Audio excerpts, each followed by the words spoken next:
Hey everyone, thanks for joining and welcome to our fireside chat on why we need more women in pre-sales. Really appreciate everybody tuning in. Would love to hear a little bit about where you're calling in from in the comments down below.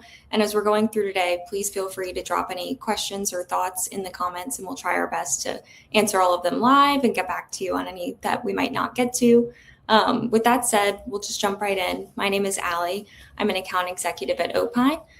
We're a pre-sales management and automation tool, and I'm super passionate about women in technology. I've been super fortunate to have some incredible mentors and role models in the space who have helped guide me into my career in pre-sales and to where I am today.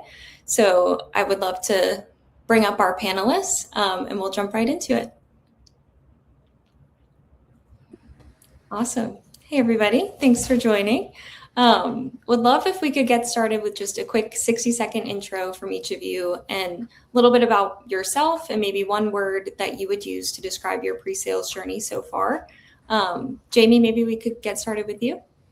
Absolutely. Nice to see you, Allie. Thank you for having me today. This is fun to be alongside these other women leaders. So let's see, I am the SVP of North America for an organization called Savient. We are based out of El Segundo, California.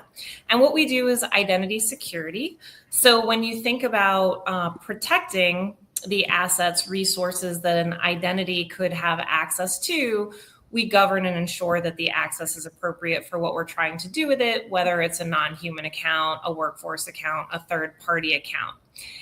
With respect to a word that comes to mind, so I went back and forth on this. I thought collaborative because I'm kind of a servant leader. I shouldn't say kind of, I absolutely am a servant leader.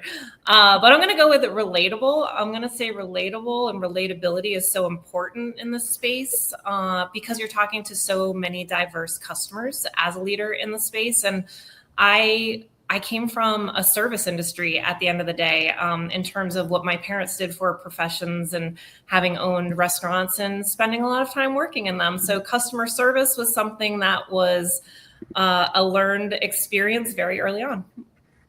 That's awesome. I love that. Thank you. Allison, maybe we could hop over to you next. Sure, yeah. So Allison Makalik, I'm the director of pre-sales at OnTick. And OnTick's mission is to keep people safe and make organizations stronger. And it's very fun to do that every day. We just had our summit last week. My word is, I've been in pre-sales for 11 years, and my word is authentic. Like, I will tell you just like the real, I will tell you the good, the bad, but also why this is the best industry that no one knows about. I say that a lot. And I'm also like a fierce champion of women because I think women make excellent solution consultants and engineers and leaders. So on that spirit of authenticity, this is the first panel I've ever been on with all women ever. And I've created WISE groups at Salesforce and with Pre-Sales Collective. It's still the only one. And I love it. And also, my husband has my makeup bag and we are doing this makeup free. It's fine. First one ever. So first time for everything. So in the spirit of authenticity, that's my word. Happy to be here. That's awesome. Nashmia, would you mind going last? Yeah, absolutely. Well, pleasure to meet you all, ladies. Excited to be here. I'm Nashmia Burney. I lead the solution consulting and pre-sales ops team at QuickBase. So QuickBase is an AI-powered operations platform. And it's a no-code platform as well, so you can build any kind of operational use cases on it. I've been in pre-sales for almost a decade now, but I didn't start here intentionally. Like a lot of people, I kind of discovered it along the way doing something else. And then I realized it fits right at the intersection of problem solving, storytelling, and business impact, which is exactly where I like to operate. And the one word that describes pre-sales for me, I thought about this a lot. I think there's so many words, right? There's beautiful, magical, authentic. And for me, I think it was evolving because pre-sales isn't static.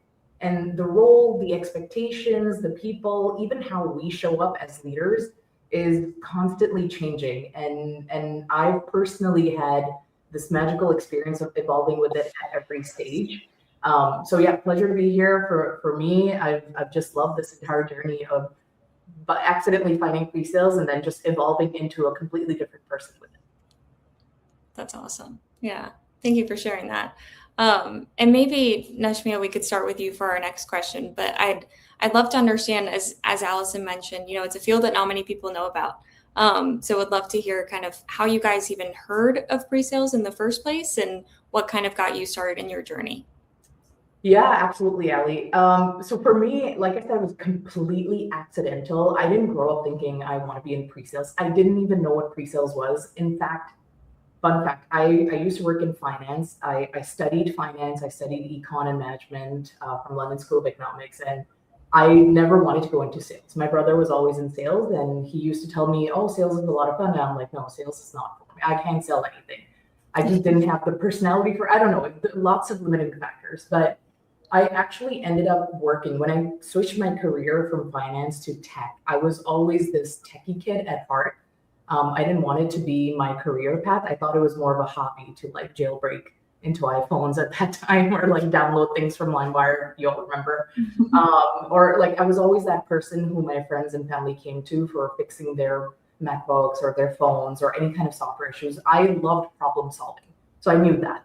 And I loved communication and storytelling. So I knew that. So I had some germs in me that are required for pre-sales, but never had a path.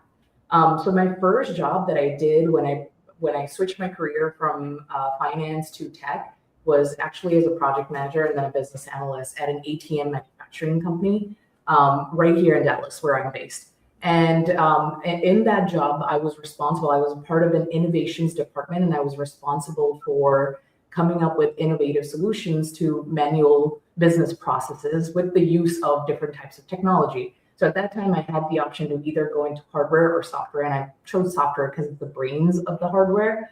And QuickBase was one of the platforms that I used to automate a really cumbersome manual process that took over 20 hours a week. And I love that I was able to go in. I had other tools too, right? Like I had Salesforce, SAP, and a bunch of other tools that I had access to. But what really clicked to me about QuickBase was my ability to go in and click a couple of buttons and be able to generate such a powerful automation that helped the company save thousands of dollars and 20 plus hours a week. Like it was phenomenal for me. Anyway, that's kind of how I started my journey of actually applying my problem solving and storytelling skills. It got me a lot of exposure. I attended one of the community summits in Dallas for QuickBase, and one thing led to another, and they asked me to be an SD, and I was more than happy to join. So yeah, most people, I feel like I've learned, don't really choose pre-sales. They kind of discover it, and the ones who stay realize how much leverage the role actually has, like I did. Yeah, that's awesome. It's cool to hear too that your brother, was in sales and had been down that path too. My older brother actually was in tech sales for years, and was the one who really encouraged me to explore the space. And I was like, I'm not technical. I can barely, do anything. And he was like, that's okay. You can learn. And that was really kind of the push that I needed to pursue a career in tech sales in the first place. Yeah. But I never would have known about it otherwise. Yeah, and not to take away from the other leaders here, but real quick, what you just said, Ali, is it's a common misconception that you have to be technical to be in pre-sales. I think that's something that holds a lot of women back, as I'm not technical enough, or when they look at a job description, I don't think I meet all the requirements. It's not important. Like I was never that technical. I just knew how to figure things out, and that's all you kind of need.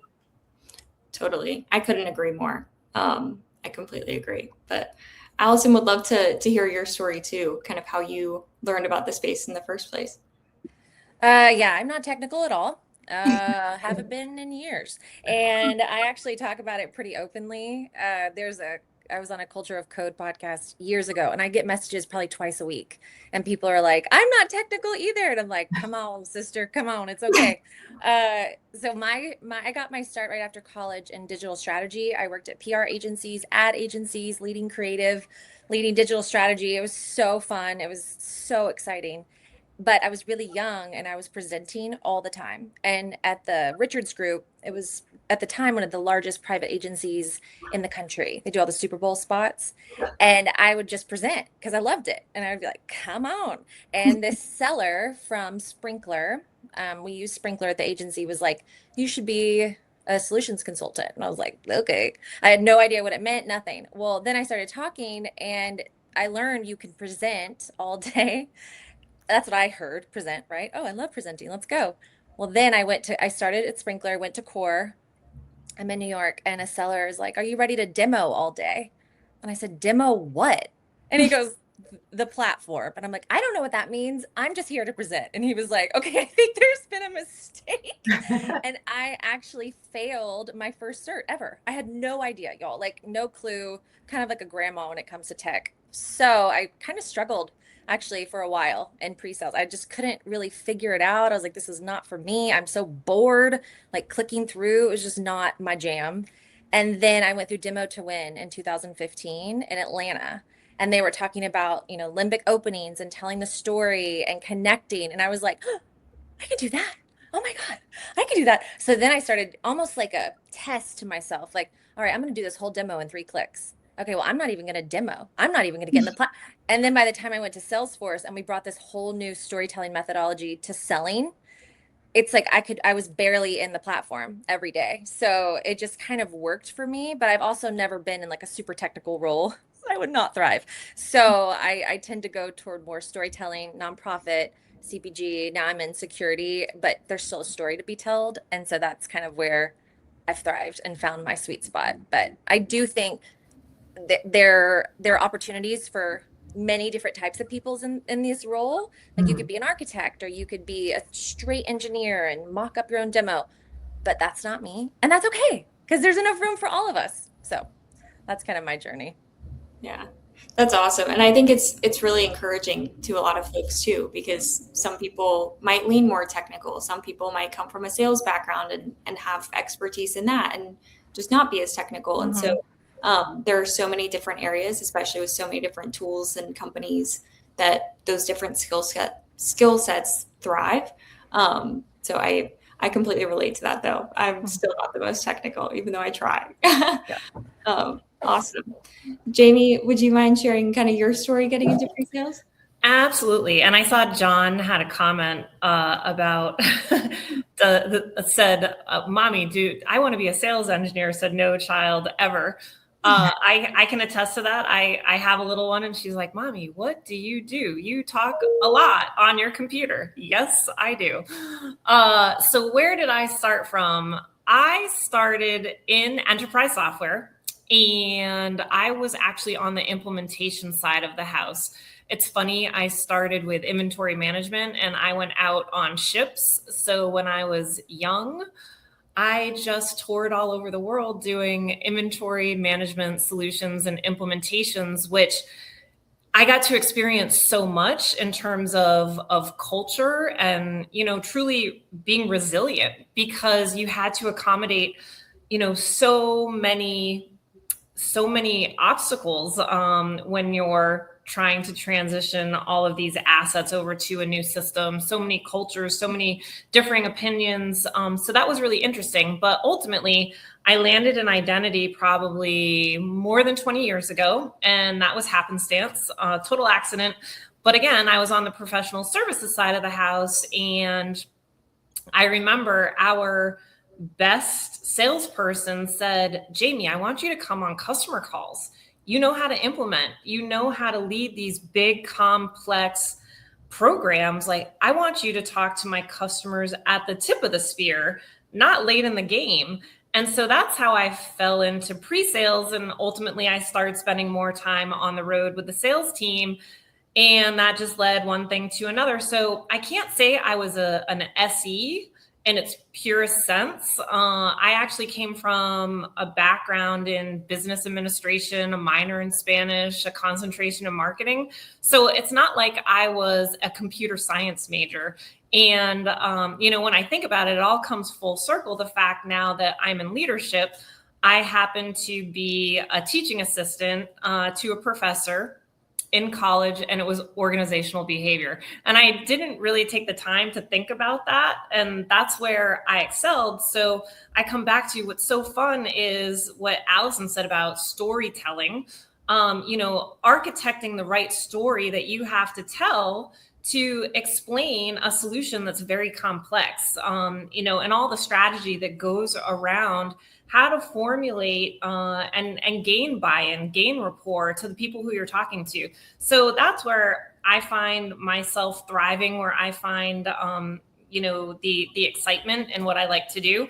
I cannot say that I am the most technical person out there. I will certainly never be the smartest architect in the room, that's for sure. That's too funny. I love that background too, though. Like working on cruise ships and stuff. That's so cool to me. It was crazy. Yeah.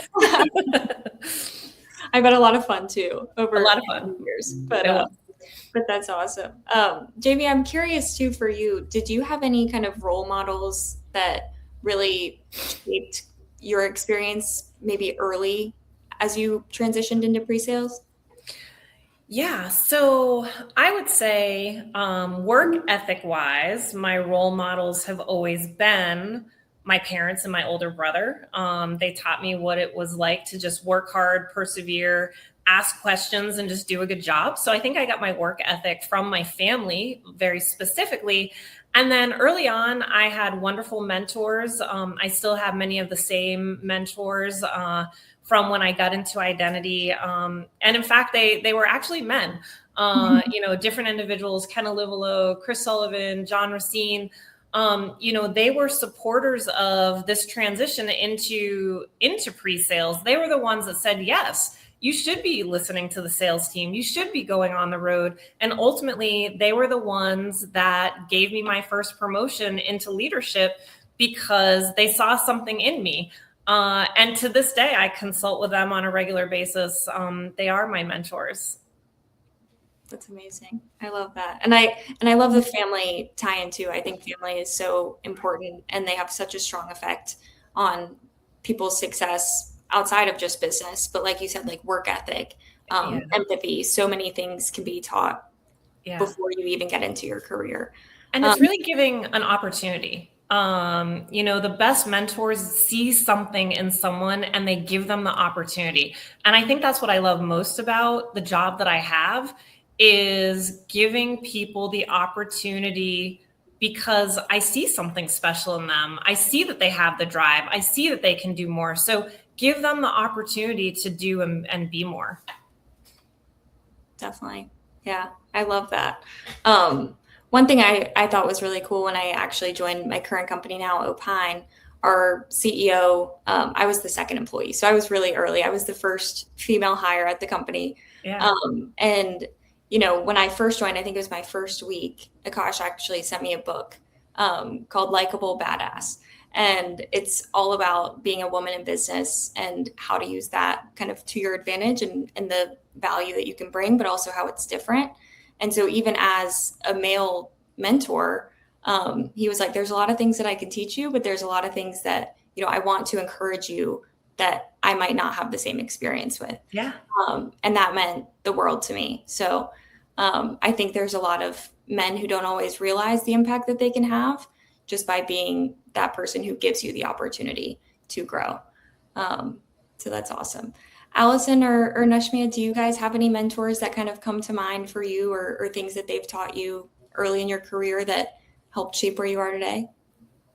Yeah, I'm happy to go. So role models, I gotta say, same as Jamie, growing up, like watching the work ethic that my dad had, come hell or high water, right? We're getting up, we're showing up, we're getting the thing done. My mom's ability to never give up, no matter how hard the ask or the task is, like life goes on, that kind of an attitude, sleeves rolled up. And then my brother, like his salesmanship really helped me all the way from the interview process. Like the interview process in itself was, as a first time SD, so difficult for me, if you will, because I didn't know how to sell myself.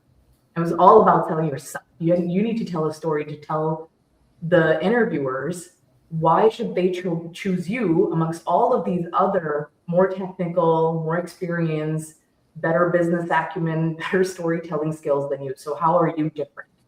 All of that, I think, definitely agree with you, Jamie, learn from home.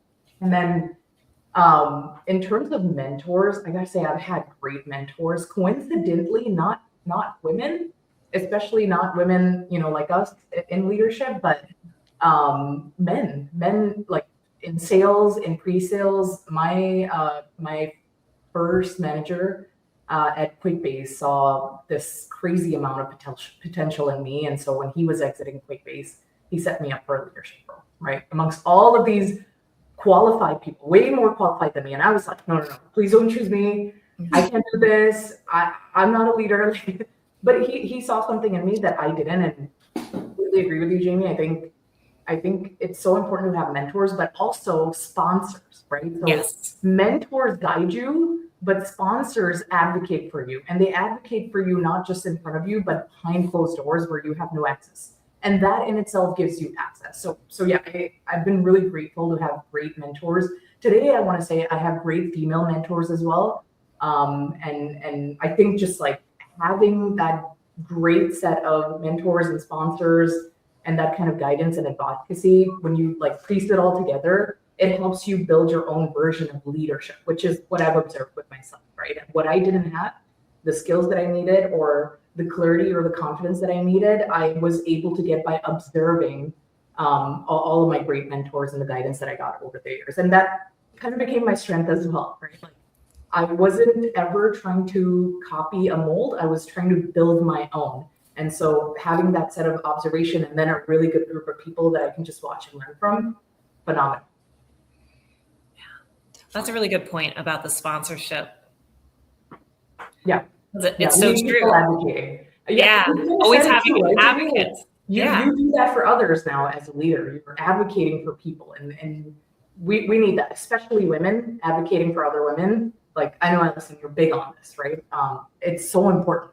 It's so important. We have to be our biggest allies. Yeah, sometimes like once a week or every other week, I'll just like highlight a friend, like a female friend on LinkedIn, and just tell everyone what a badass she is, just for no reason. That's a really good idea. I'm just like, this woman is incredible. Here's why. Like, but beautiful. I think that so I have two mentors that I still turn to, and one, her name is Christina. We call her KJ, and this is not in pre-sales world. But we were at an agency. It's like I've been in these male-dominated worlds my whole career. I'm like, what is happening? But at agency life, like I would watch her, and in meetings, she was my boss, and she would just be like, "Yep, got it. Okay, noted. Great." The second the meeting ended and we walked out of the room, she would beeline it to whoever she needed to get to whatever she needed to get done. And then she would make her case privately. So it's almost like she had this power that publicly, it's like, hey, we're going to work together. We're going to get things done. And privately, she would use her power in just a different way. And I was like, oh, I want to do that. So in a meeting, when I'm like, what is happening? This is the dumbest thing I've ever heard in my life. I don't, like I have a really good poker face and I'm like, yep. As soon as that meeting ends, I am Slack calling or huddling somebody to be like, let's really talk about this, because people don't want to look dumb or stupid, but like I always say criticize in private and champion in public. And it has it has carried me so far, like just that little tip that she taught me. And so I always think like I'm doing the KJ way. And so then when I got to Salesforce, Nashmia, I think you said like the sponsorship, the branding at Salesforce, I was there for 5 years. They every day you are learning about your brand. Like it is very, very important what your brand is. And so I was like, all right, I'm going to carry this with me. I'm going to be such an advocate in public and be like, yes, woo, we got this. Something that's impossible. It's like, that's never going to happen. But I would choose to do that privately, and then, trained a lot of my team and then, but also be like thinking always about your brand. And my second mentor, it's a dude. He's one of my best friends. His name is John Patton, if he's listening.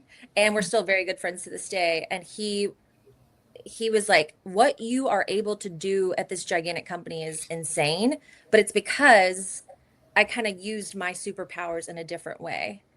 So I'm a great cheerleader. I will cheerlead everybody, but like I will have a real conversation with you. But kind of, Jamie, to your point, he did see something in me and he was like, all right. And I'm usually on a leadership team of all men and me, always, like for years and years and years, even now. And it's like you have to use your power in a way different. It's just different as a woman. You have to use it in a way, and you have to champion in a different way. So I just think early on, like back in 2012, I had the master and I just took notes. I just watched everything she did. And so that's what I do. Yeah. Yeah, that's good. Yeah. One thing too I think I see as kind of a trend as well is you also have to be that advocate and that champion for yourself, which sometimes people don't always feel comfortable with. Like Nashmia, I totally related to struggling with how to sell yourself. When I was first getting into like tech sales, I started off in cybersecurity. I was terrible at interviewing because I did not know how to sell myself. And that was something I needed a lot of help with. And even today, it's still something that, keeping track of what were your accomplishments, what have you done well, is something that doesn't always come naturally to people, but it's really important for yourself, not only just like the confidence aspect of like, I can do all of these things, but also when you go to tell those stories about yourself too. And Allison, you mentioned being kind of the only woman in the room for a lot of those leadership conversations. I'm curious how you guys navigate being the only woman in a room in a lot of these situations. Allison, do you want to kick us off? I feel like for a long time, I feel like that SNL sketch. I'm feeling. I tried to be like the boys. Like I tried it. Like, oh, I'm gonna be serious. Blah blah blah. That's not me. That's not me. And so I guess somewhere, maybe after my second kid, I was like, I have no time for this. And I basically was just like, I have to be the most authentic version of me all the time in how I show up. So sometimes that means like, hey, everyone you're putting up, like there's not one female in this entire group. It's like, how does that look? And then they're like, oh, like let's reevaluate. Or, with sharing, like they're leading women, right? So what I do with my team is men and women. I say, okay, one of your OKRs, it's kind of like a V2 mom at Salesforce. At OnTech, we call it OKRs.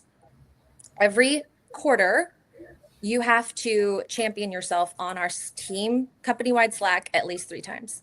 Mm-hmm. And they're just like, what? And it's like, no, you can shout out other people, but you need to say like what you did to start building your brand. And so in leadership meetings, it's all the guys, I'll say, hey, I'm doing this for my team.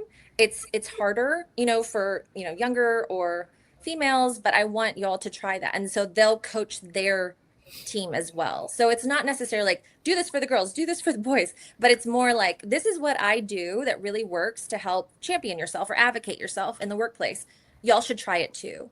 I feel like a lot of times I'm more of like the empathetic leader that comes in, but what I've learned is they're not trying to not be empathetic. They just, it's almost, that's my default, And so I've just really leaned in more and then encouraged them to, hey, this really works really well on our team. Maybe you should try it too.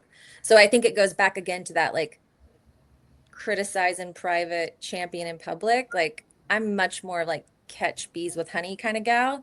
And so I'm like, hey, this worked really well. Try this. Or, hey, I saw so-and-so on your team doing that. Like, how have you thought about, a shout out for her? Or like just constantly getting their brains to think differently. It's kind of like my charge. Totally. Yeah. And I think that kind of ties in a little bit to a question that we got. That's what are some tips to being a better advocate for women in the workplace? Thank you for asking that question too. But I'm curious, I think that's a great point. Like, doing things like doing a 3 times a quarter, shouting out yourself. But I'm curious if anybody has any other thoughts on tips for being a better advocate for women in the workplace from anyone.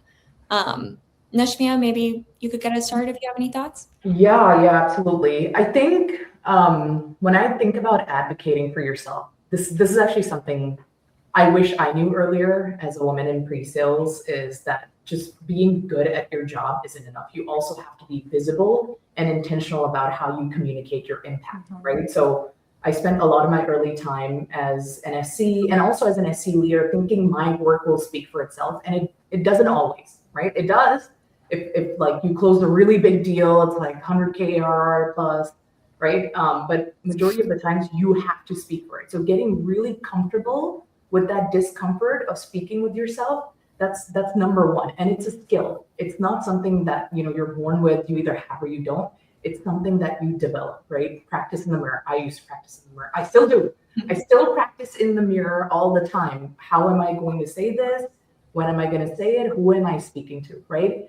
The second thing I would say is have a really good relationship with your manager. I'm really grateful that I have always had an excellent relationship with all of my managers. So, and it's so easy because, Allison, to your point, I am trying to be my most authentic self, right? When you are your authentic self and you focus more on building really good relationships, you automatically get access. You automatically get that guidance and advocacy that you're looking for. And it doesn't have to feel so forced, like, oh, I have to go out of the way to toot my own horn, right? Nobody likes doing that. Maybe some people do, which is not bad either way. But if you want to get out of your comfort zone, I would say practice in the mirror, have really good relationships with your managers. When you do and they advocate for you, they give you access into rooms that you probably wouldn't get access into by yourself, right? And when you do get access into those rooms, think about timing. I think it's as important as saying the right thing, but also saying it at the right time, right? You don't want to be on like a sales town hall and be like, hey guys, I just want to make this 500K deal. Nobody cares. Right? So making sure that the timing is right. And then the last thing I'd say is, this is an underrated thing. I don't know if you all do this, Jamie and Allison, or even Allie, you, but one thing that I tell my team members is I'll bet for you, right? I'll die on a hill for you. But you need to maintain your own resume type of accomplishments so that when we get to those quarterly or biannual or annual performance reviews, there is no surprise between us. I know what you're doing, but you also know what you're doing. And if in case I miss something because I have 15, 16 direct reports, you know what impact you've had and why it mattered so much, right? So helping them come up with the skill, practicing it, but then also documenting it to make sure that you and your manager are fully calibrated every step of the way just creates a different level of transparency. Yeah, I couldn't agree more. So there's so many things that both of you have said that I agree with. So going back to, you have to be comfortable with being uncomfortable. That's absolutely correct. I think pretty often, there are situations that you're put in, and it's very important to, be uncomfortable in that moment.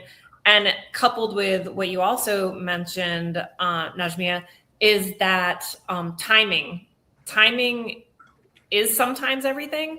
So it's to advocate in the right forums. I absolutely agree with.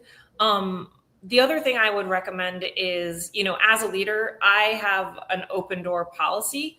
I do skip level meetings. I encourage not only my team to meet with me, but other team members outside of our pre-sales and revenue organization, because I want to ensure that I'm talking to other women or other people that even have an interest in pre-sales. Maybe they're doing customer advocacy or something else.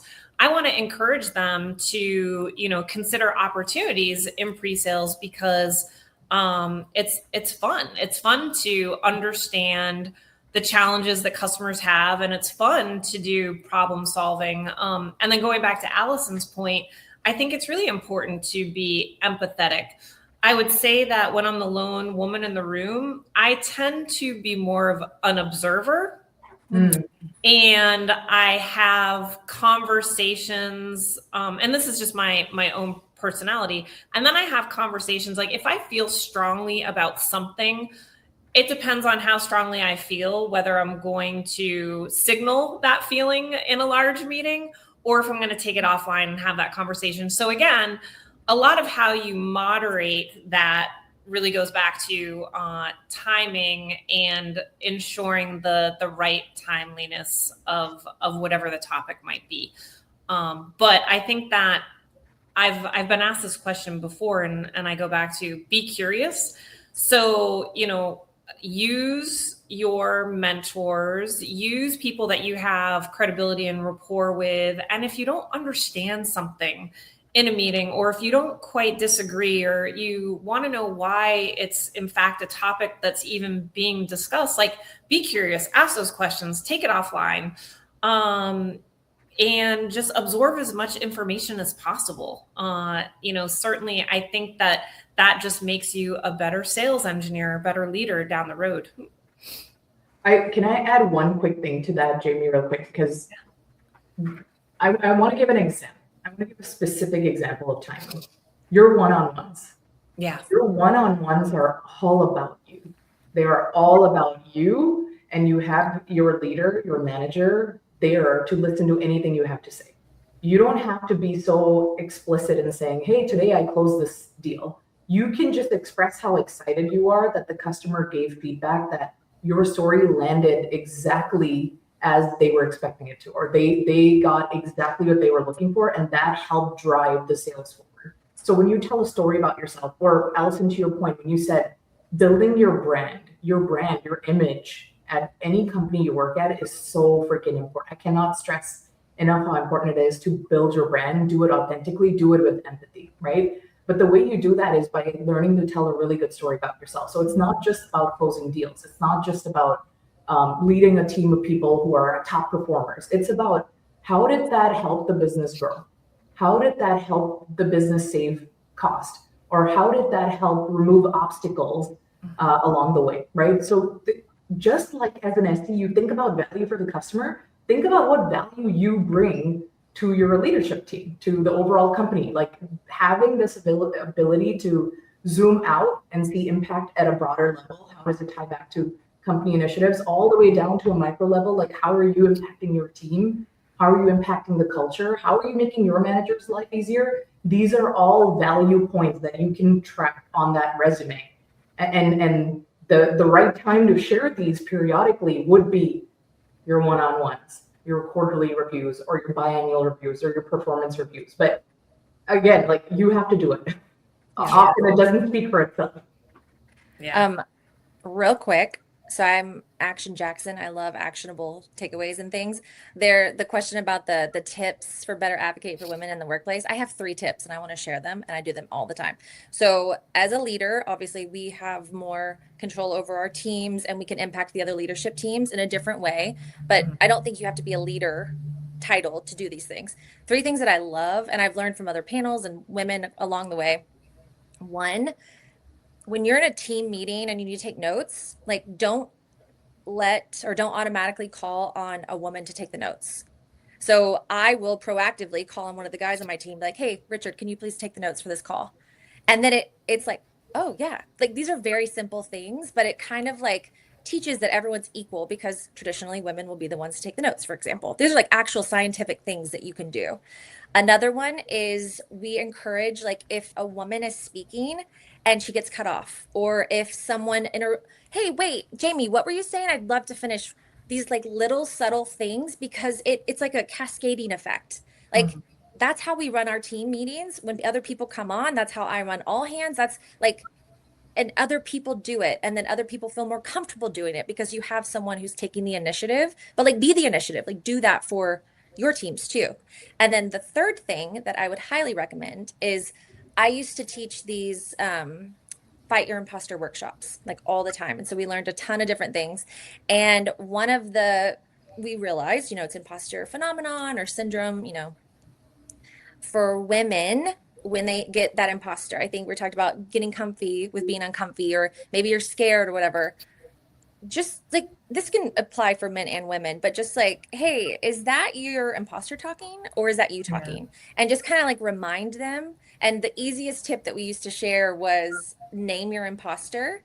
So my imposter's name is Todd. And so even if I feel like today, like, okay, I'm going to do this whole panel without makeup on. Fantastic. And then I'm like, I can do this. I talk about this in my sleep. Like, okay, Todd, zip it. And it just like, you almost like have to do muscle memory in doing these things until they become natural for everyone, because it isn't natural, and that's just kind of the world we live in, but we can make that change. And so those are just 3 actionable tips I would highly recommend. You can put those in action today. I like those tips. And I would add a tip that the 4 of us talked about, I think, when we were doing some of the prep, and it was this use of language when you're talking to a room of people and you say, you guys, Exactly. y'all, you, use a broader term. Folks, exactly. Folks. So that's another one of my tips is try to omit the you guys from your vernacular in terms of what you select for language. And then, I also wrote, so I'm like here taking notes as people are putting things into the chat, but somebody also said, so going back to imposter syndrome, I remember a time where I'm like, well, I'm not the most technical. So I obviously I'm not as good or whatever the case may be. And so someone wrote, technical does not equal potential. And that is so true. Each one of us all said, we're not technical. And you don't need to be technical to be good at what you do. I guess it depends on what the skill set or requirements are of the job position, but it shouldn't be any of our defaults just because we don't feel like we're the most technical. Like there's just so much that we can offer as women in terms of just different perspectives, diversity, collaboration, the empathetic nature that I think we have as women that we can bring to an organization. And frankly, being a mom, I have a tendency to be more of a problem solver. So apply that to your day to day. So those are some things that just came to mind as everyone was talking. Yeah, absolutely. Beautiful. I love hiring. I love hiring moms. I'm like, y'all can do anything. We can do it all. Like, oh, how was carpool? Were you on a call this morning? Me too. Let's go. Like, it's just, I know, because you get to, and I think Jamie, you said this earlier, like another superpower, I think that comes naturally for women is actually like seeing the other superpower in other people. Yeah. So it's like, when I become your manager, I do not lead everyone the same. Like Correct. It is very different per each person because I've identified what they're really good at and like what we can bring out because we are so empathetic and we are like emotional creatures and that's okay. It's like we need more of that in the workplace. And I will die on this hill if someone tries to tell me to be more professional. I'll be like, oh, no.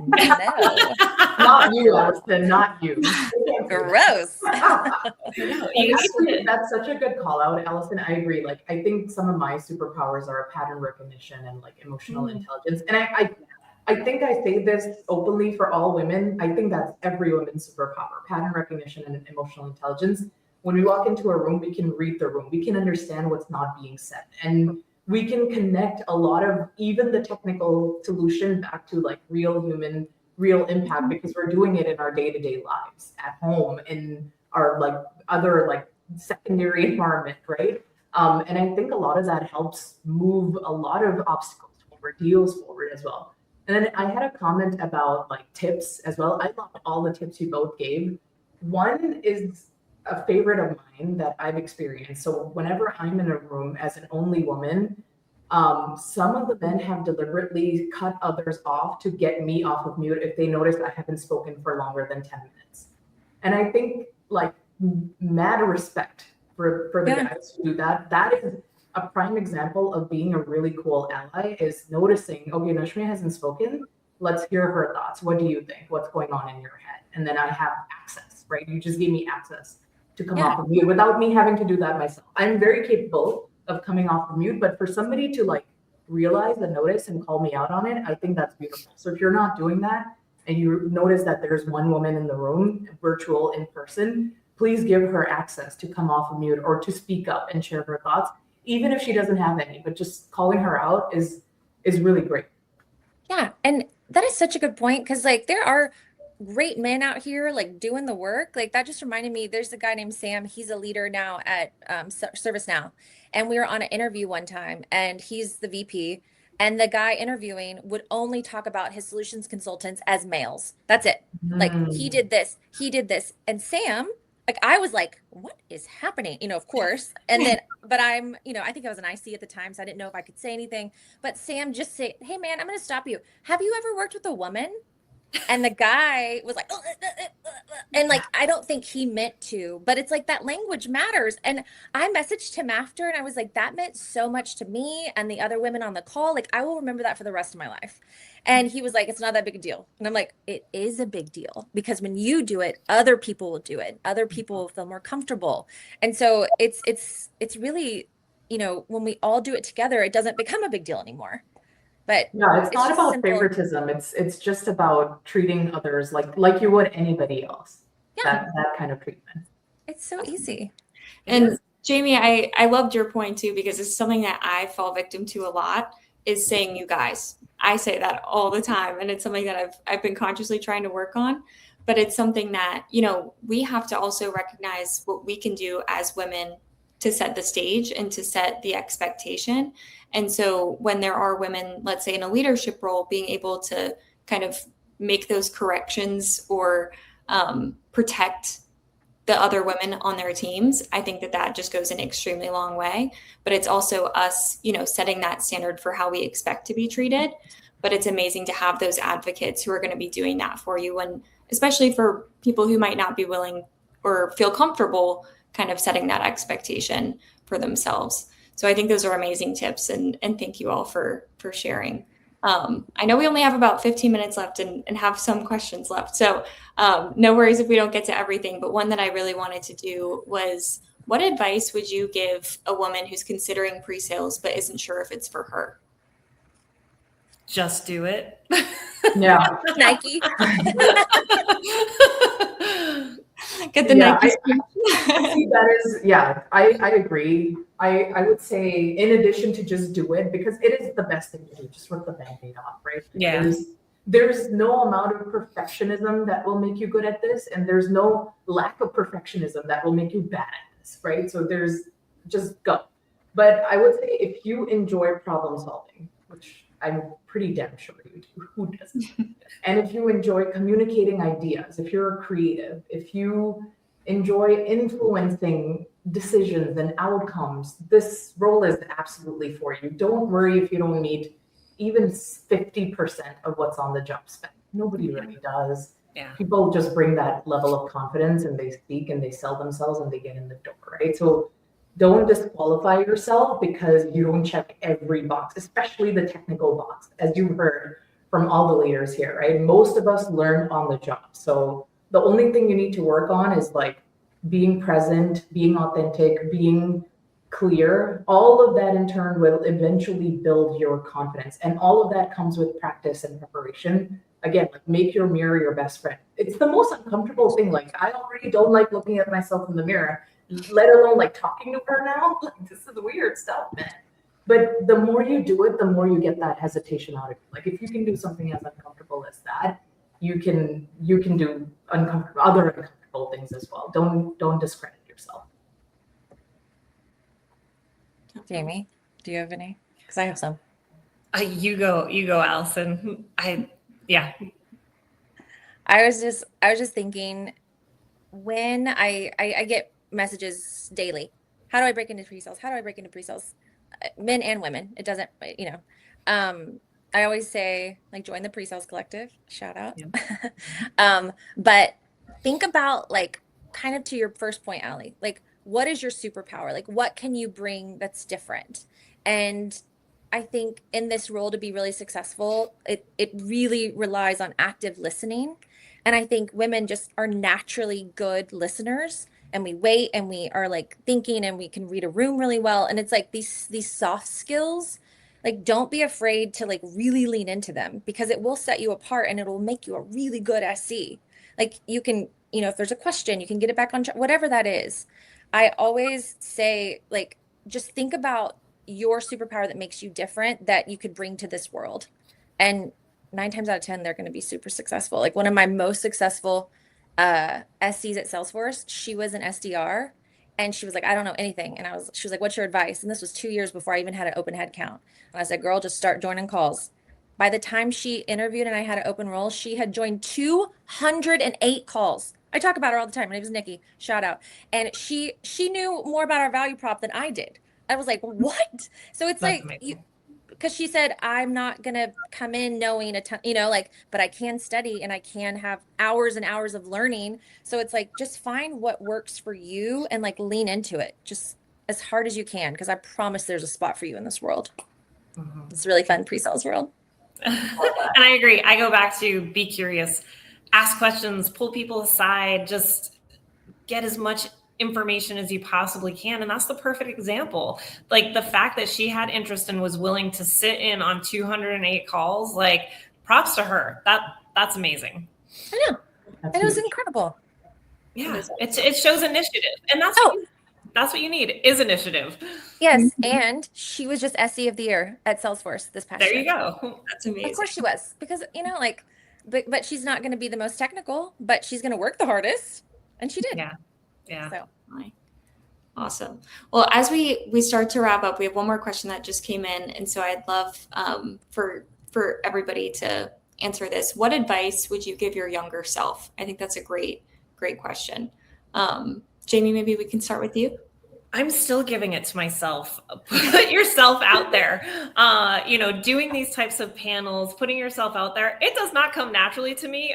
It is not my most favorite thing to do, but it's a way to gain exposure. It's a way to collaborate with peers. And just from talking to all of you, I have so many ideas already that I want to bring back to the team and things that I could do differently.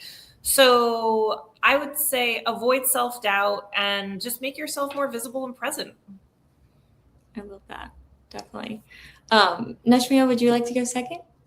I completely agree with you, Jamie. I think that's beautiful advice. I'm still giving it to myself too. I would say, I would echo what Jamie said. And in addition to that, I would say, don't be afraid of failing. Often, me growing up, I'm the eldest daughter of a South Asian family. All right. Responsibilities, you don't know what that word means, okay? So lots of responsibilities. I have 3 younger siblings. I grew up very like A type. I have to have everything right. I'm the role model. I have to be the best person. What will happen if I'm not there? So very like perfectionist, and the whole weight of the world falls on my shoulder. And it's something I'm still having to unload off of me. I've gotten to a much better place now, but I was afraid of failure. So I wouldn't take a lot of shots. Although I'm a big believer, I always have been. I say yes to things that make me uncomfortable because growth happens in discomfort, right? But I also said no to a lot of things because, again, I felt like, oh, I'm not good enough. Or my Todd came in and said, you can't do these things, right? I love that name. Allison, I gotta give my imposter syndrome a name too now. But yeah, don't be afraid of failing. Failing actually helps you win. Failure is not what most people think it is, right? So me going and saying yes to this fireside chat or any other webinars that I've been on, or even going to some sort of a networking event, I would think, how will I stack up against others? And my brain, all of our brains is wired to turn this comparison that we do with others into judgment.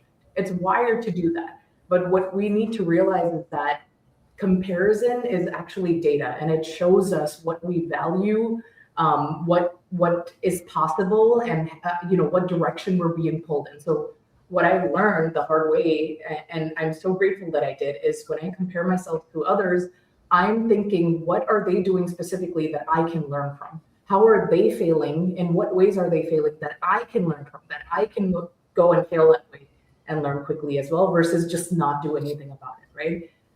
So I would say, don't be afraid of failing. Go and deliberately fail.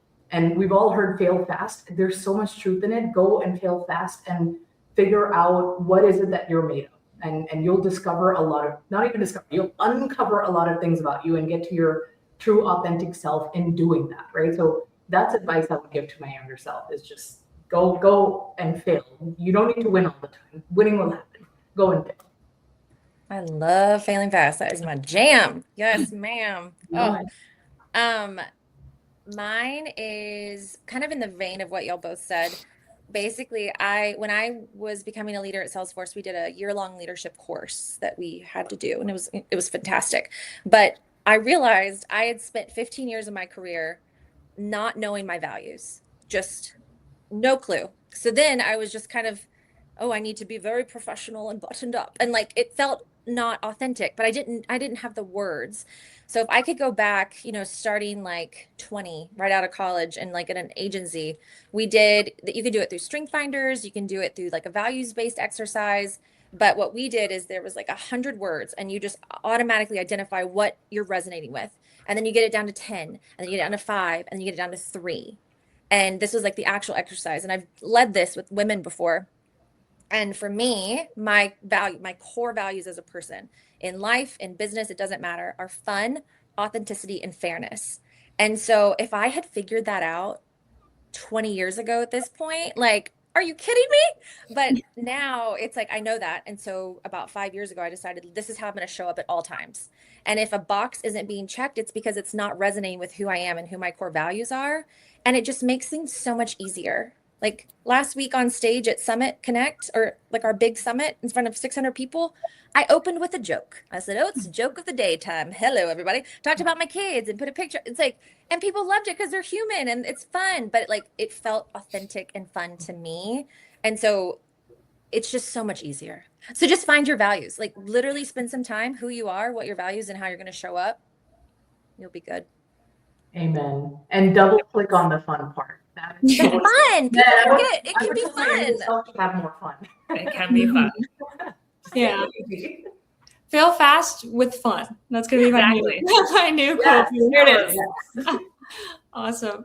Well, I know we're coming up on time here, but this has been a great conversation, and I think such an important topic for all of us. So thank you all so much for doing this again. Would love to just wrap up with a minute or two each, kind of a recap of you, and maybe just one last thing that you would want to say, if anything at all. Allison, do you want to kick us off? Sure. So earlier last year, I was like, I'm just going to take this fun to the next level. And so now I'm the silly goose of corporate, and I have a hat and I have all these silly goose things. And like my entire cup is like silly goose, and it's just so much fun. And like, I'm having more fun now than I've ever had in my entire career. Like I am like joyful and like bringing it to my team. So it's like, I know I just talked about your values, but like brand yourself because it's a really good time. That's my advice. Or I guess my final thought of the day. You can be a silly goose with me too if you want. It's not only me. I am a silly goose, but I might have to steal some stickers to. I mean, I'm like decorated at this point. I love it. For all the listeners too, if you're in the Dallas area, Little Joy Cafe is amazing, and completely recommend that. That's Allison's cafe. It's great. Yeah, and it's really fun and silly. I promise you that. Awesome. Nashmia, would you like to go next? Yeah, absolutely. Firstly, Ellie, thank you so much for bringing us together.